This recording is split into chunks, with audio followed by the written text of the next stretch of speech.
Bueno, tal como les hemos contado desde esta mañana, se cumplen hoy, 24 de noviembre de 2025, 9 años de la firma del Acuerdo de Paz.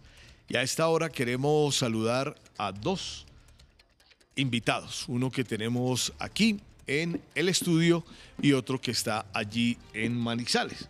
Vamos a saludar primero aquí a un integrante de la CECIBI. Él se llama Diego Tovar, pues yo siempre le digo otro nombre, pero bueno. Don Diego, un gusto tenerlo aquí. Usted acaba de regresar, nos estaba contando de Europa, precisamente me imagino estaba hablando del proceso de paz, de estos 9 años del proceso de paz. ¿Cuál es el balance que dejan estos 9 años desde la firma del Acuerdo de Paz? Bienvenido. Bueno, William, muchas gracias a usted y un saludo especial aquí al equipo de trabajo y felicitar a esta cadena por el trabajo que ha venido haciendo de acompañamiento al Acuerdo de Paz. Lo primero, pues decir que el Acuerdo de Paz hace parte de una política de Estado en Colombia, ¿no? Tras su firma y entró a ser parte del bloque de constitucionalidad. Y a 9 años hemos evidenciado de que indiscutiblemente el Acuerdo de Paz se ha convertido en una herramienta fundamental para poder transformar muchas de las realidades que se viven en Colombia y que a su vez el acuerdo también afronta algunos desafíos que radican no en su implementación sino en precisamente en las dificultades que ha tenido el Acuerdo de Paz para materializarse en cada uno de sus componentes. Hoy el Acuerdo de Paz tiene un amplio reconocimiento internacional, no solamente en Europa sino también en Nueva York, donde hemos podido participar del Consejo de Seguridad, y es un referente mundial en materia de construcción de paz, ya que ofrece en cada uno de sus puntos herramientas válidas para el abordaje de las múltiples conflictividades que tiene Colombia. Pero esa importancia en cierto momento está un poco estancada porque no hemos logrado avanzar de manera eficiente en la implementación de cada uno de los componentes de este acuerdo. ¿En cuánto vamos si hablamos de porcentajes de la implementación del acuerdo? Si quisiéramos hacer un porcentaje, estaríamos hablando en un promedio de un 34 y un 37% de implementación. Eso fue lo que llevó precisamente a que el año pasado, en el marco de un ejercicio con este gobierno, hiciéramos una extensión de 7 años más en la implementación del Acuerdo de Paz a través del documento que se llama el Plan Marco de Implementación del Acuerdo de Paz, como una manera de reparar 7 años de no implementación que se evidenciaron en ese momento que hicimos esa actualización. Sí, bueno, y la pérdida de esos 4 años en que se hizo en el gobierno del presidente Duque trizas la paz, ¿no? Sí, hubo un gobierno que tuvo la consigna de hacer trizas el Acuerdo de Paz, pero el estallido social supo poner las banderas de paz del pueblo colombiano en su lugar y obligó a que en medio de todas esas intenciones no se pudiera avanzar en hacer trizas ni la arquitectura, ni el marco normativo, ni las instancias y mecanismos de participación de este. Bueno, Diego, vamos a saludar en este momento a Paula Rodríguez, está en nuestra emisora en Manizales, que también tiene una invitada muy especial. Adelante, Paula, buenos días. William, muy buenos días para usted, para todas las personas que a esta hora se conectan con el calentado informativo. Sí, mi invitada es Carolina López Giraldo. Ella es la directora del Centro de Investigaciones sobre Conflicto, Violencia y Construcción de Paz en el departamento de Caldas. Ella es docente de la Universidad de Caldas de Trabajo Social y es precisamente nuestra invitada. ¿Por qué? Porque este centro de investigación cumple 24 años. Ella lleva directora 7 y ha conocido el contexto precisamente de este territorio que muchas personas dicen no fue tan golpeado por el conflicto armado, pero en realidad sí tuvo cierta influencia y por supuesto sigue siendo receptora tanto de víctimas como de excombatientes que se unen a los diferentes programas. Carolina, bienvenida al Calentado Informativo, bienvenida a la Radio Nacional de Colombia, para que le contemos a todos los colombianos cuáles son en este territorio los avances, pero también los desaciertos que se han tenido en materia de estos 9 años del Acuerdo de Paz. Bienvenida.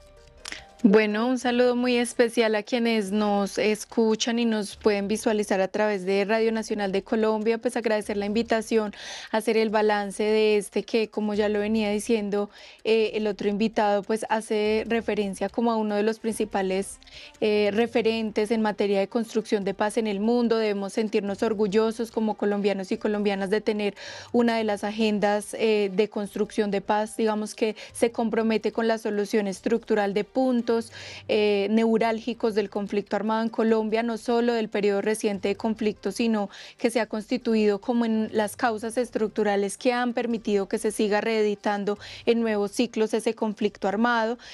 Muy de acuerdo pues con lo que se venía planteando de que pues si bien hay varios compromisos que son digamos estructurales y que deberíamos seguir avanzando como sociedad en implementarlos, particularmente pues en el departamento de Caldas y en el eje cafetero nosotros hemos tenido unos avances muy importantes en el punto 5, especialmente el punto 5 y el punto 3, creo que esto hace referencia no solo al eje cafetero sino en general el acuerdo, el punto 5 que es el del sistema integral de verdad, justicia, reparación y no repetición.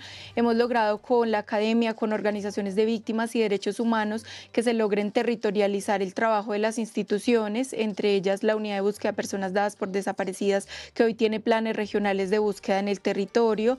Hemos logrado que se también concrete el trabajo de la Comisión de la Verdad con la entrega de un informe territorial de la historia del conflicto armado en el eje cafetero. Esta ha sido una región que a pesar de ser muy invisibilizada tuvo un impacto sistemático y generalizado del conflicto armado, agenciado por las FARC, por el Estado colombiano, por los grupos paramilitares, por todos los actores del conflicto armado, y creo que ese fue un avance muy importante, poder tener un informe territorial también de la Comisión de la Verdad que documenta no solo lo que pasó, sino también las garantías de no repetición, que es importante prestarles atención.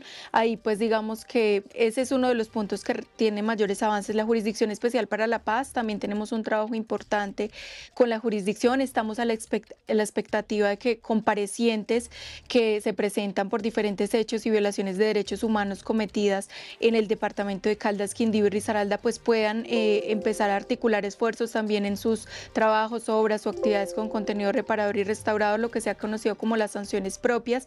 Tenemos pues el reto de que se empiece como ese trabajo de concertación también con nuestros territorios para la implementación de estos procesos.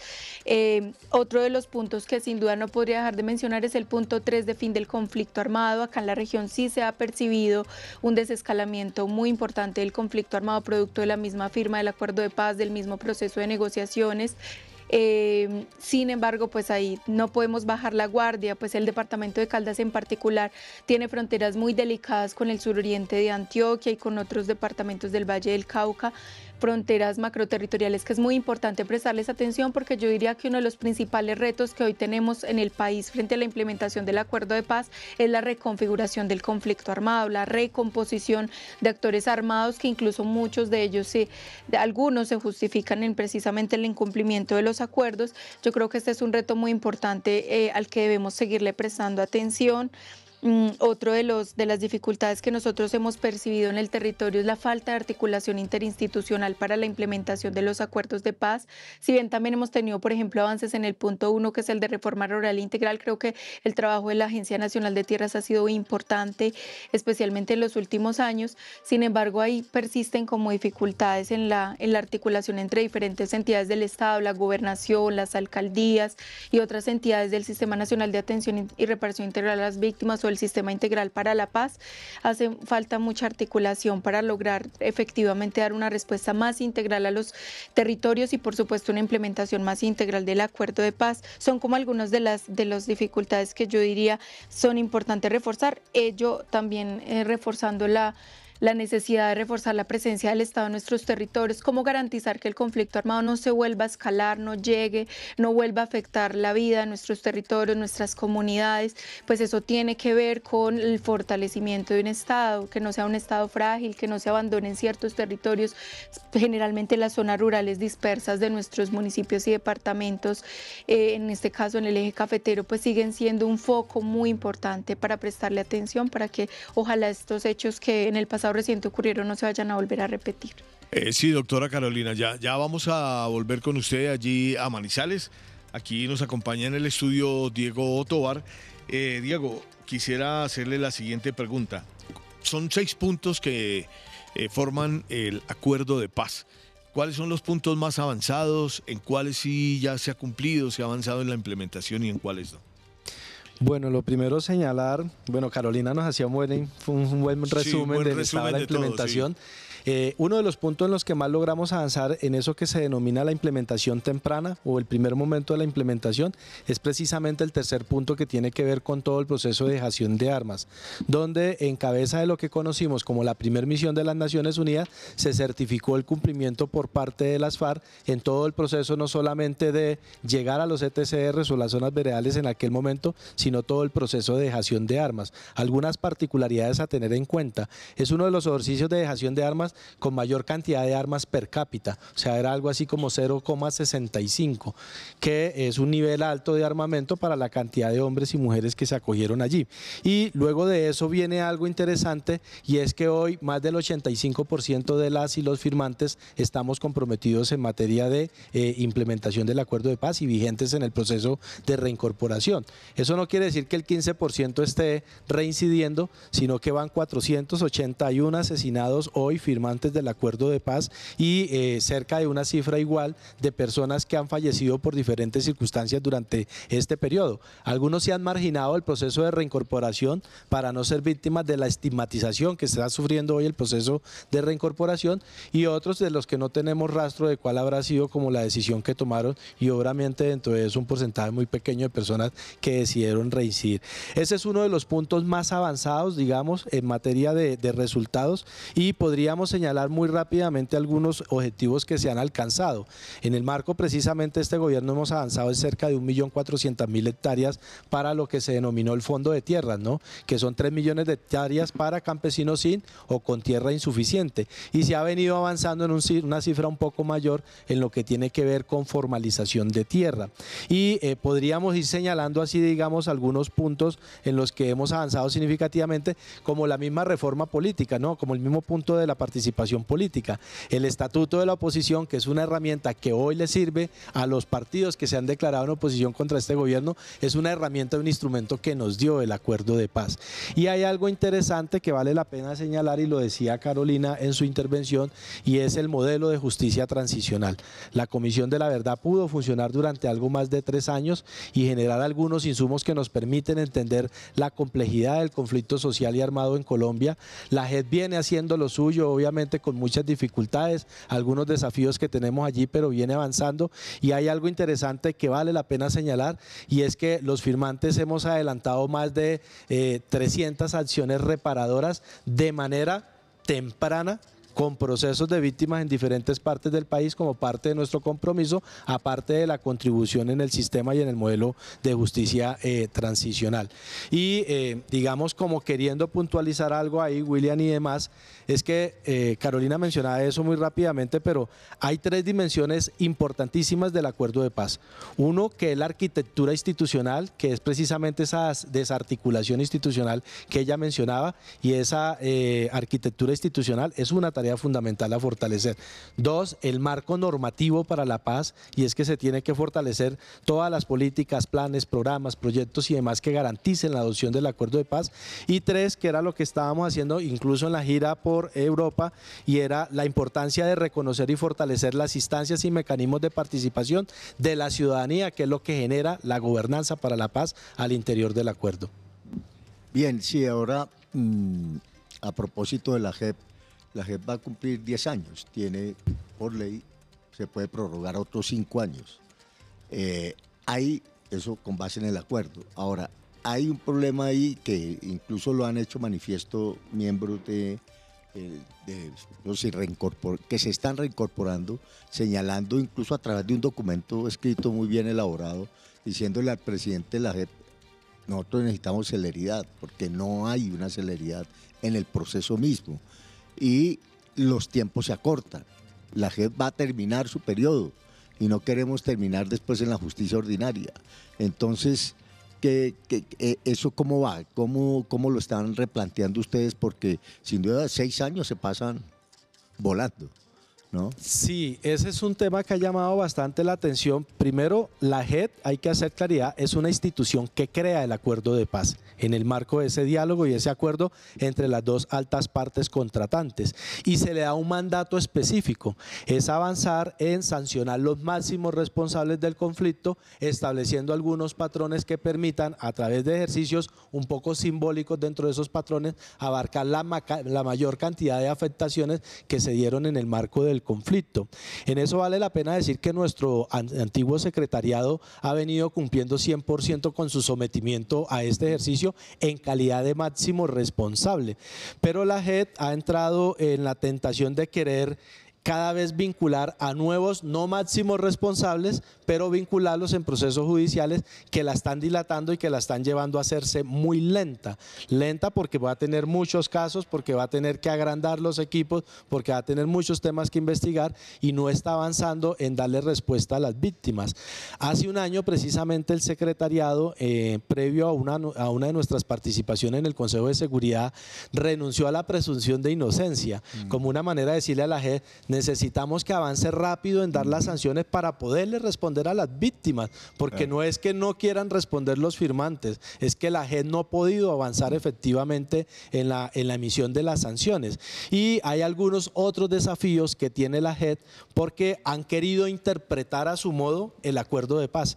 Y hay que recordar que el acuerdo es muy claro en decir de que se debe cumplir en su letra y en su espíritu, y que no es un documento político, una guía, como quizás ha dicho el magistrado que lidera en este momento JEP, sino que es un mecanismo de obligatorio cumplimiento para las partes y dentro de eso a ellos como institución, sobre todo porque el compromiso es poderle responder a las víctimas del conflicto. Y entre más tiempo pasa, pues más difícil se hace lograr ese objetivo, y nosotros hemos sido uno de los que más hemos dicho: venga, necesitamos que se avance rápida y positivamente en esto y que cumplamos esa misionalidad.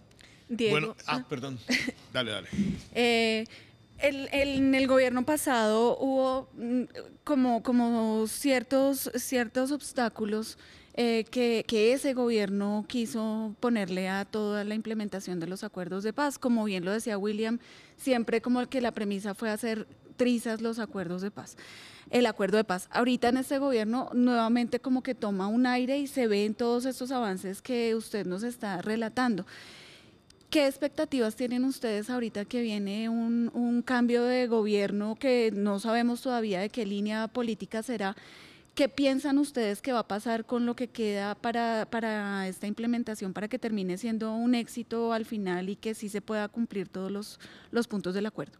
Bueno, decíamos hace un momento con relación a esta pregunta que el acuerdo de paz es una política de Estado.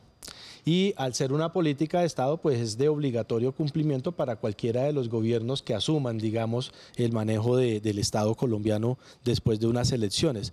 Uno de los desafíos que tenemos hoy es entender de que el acuerdo de paz no tiene 1 o 2 periodos presidenciales, de hecho está hasta el 2031.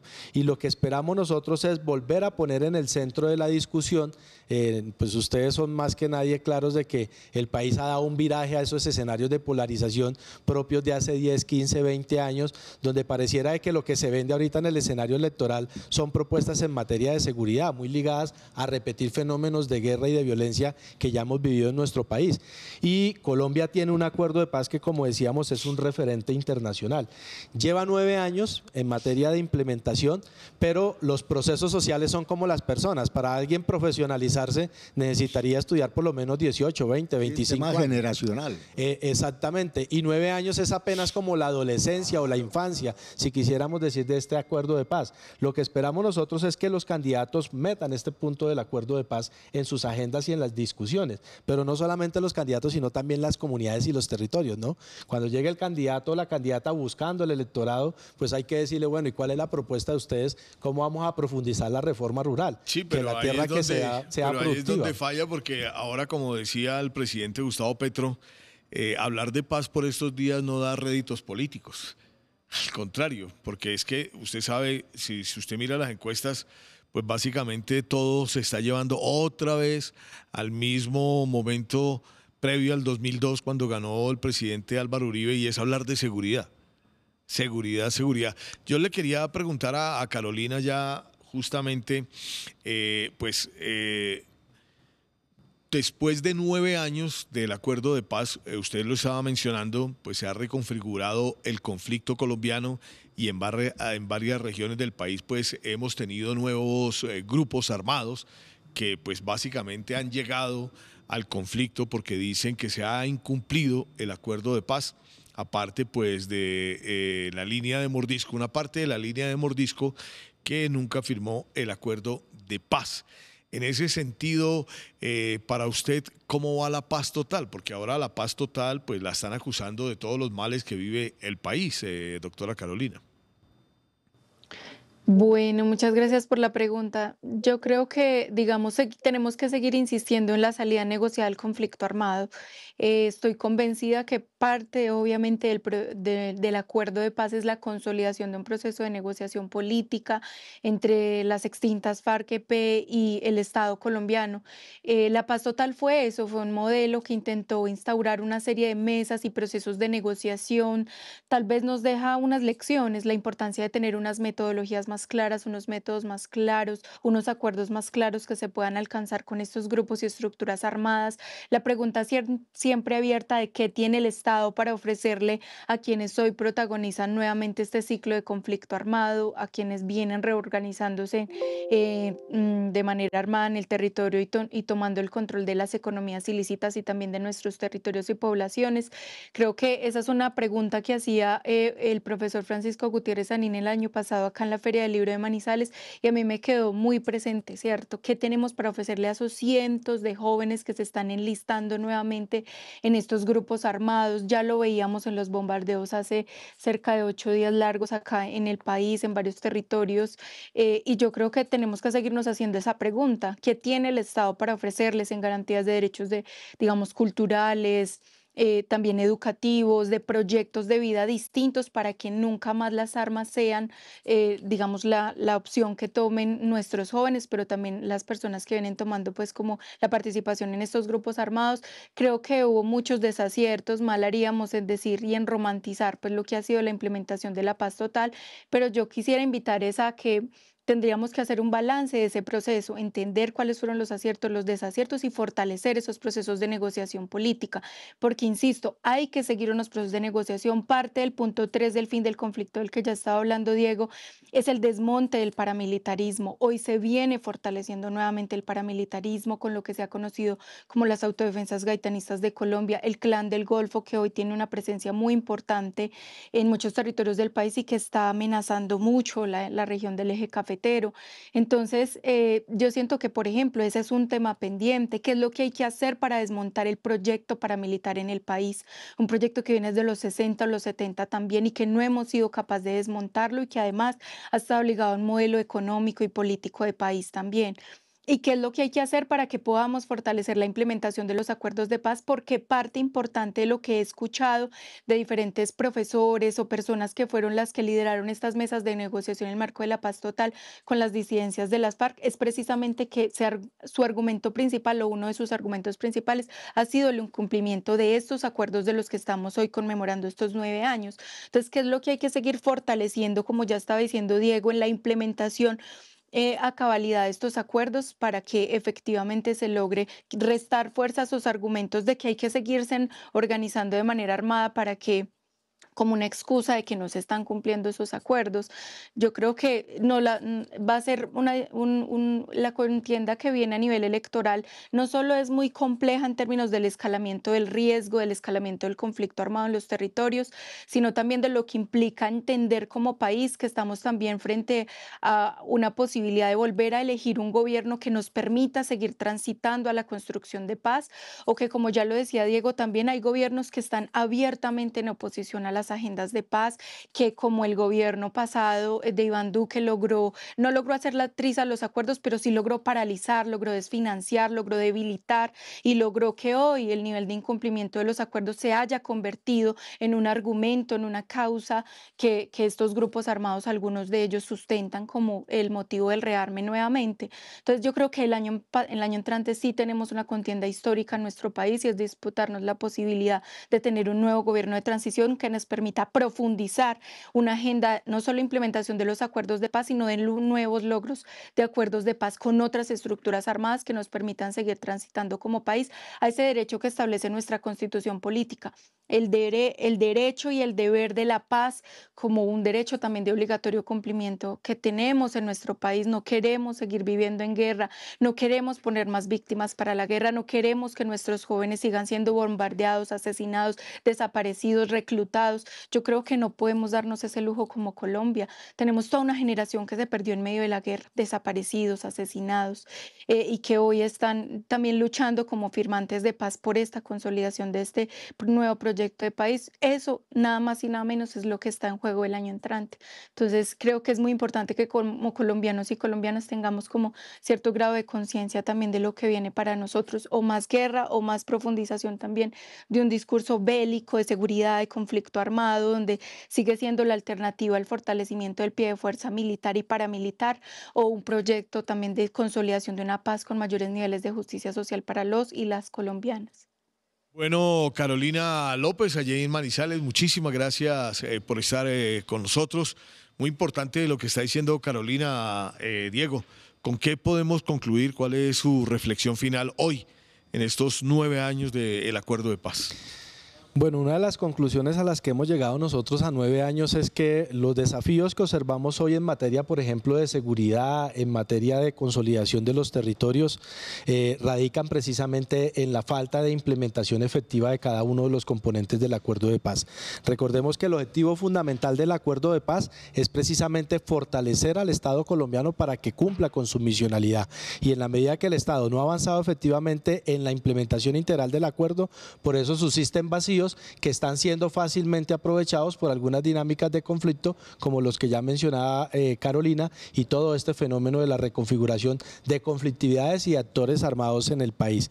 Si bien es cierto, la voluntad política de este gobierno estaba sobre la mesa en el marco de la política de paz total, muchos de los actores armados no tenían interés en avanzar en la negociación, y eso nos lleva precisamente que hayan las críticas metodológicas que se le hacen a la política de paz total por no haber quedado líneas rojas de juego, que blindaran a la comunidad, a los territorios, a los firmantes. Recuerden que en este periodo fuimos desplazados más de 1000 firmantes de los ETCRs por los actores que estaban en el marco de la política de paz total, que esa crítica metodológica no quiere decir de que sea una crítica a seguir explorando la ruta del diálogo bajo unos criterios y unas reglas de juego que permitan brindar las garantías no solamente al Estado, sino a la ciudadanía y a los objetivos como la implementación del acuerdo de paz, que es una política de Estado y un eje central de este país.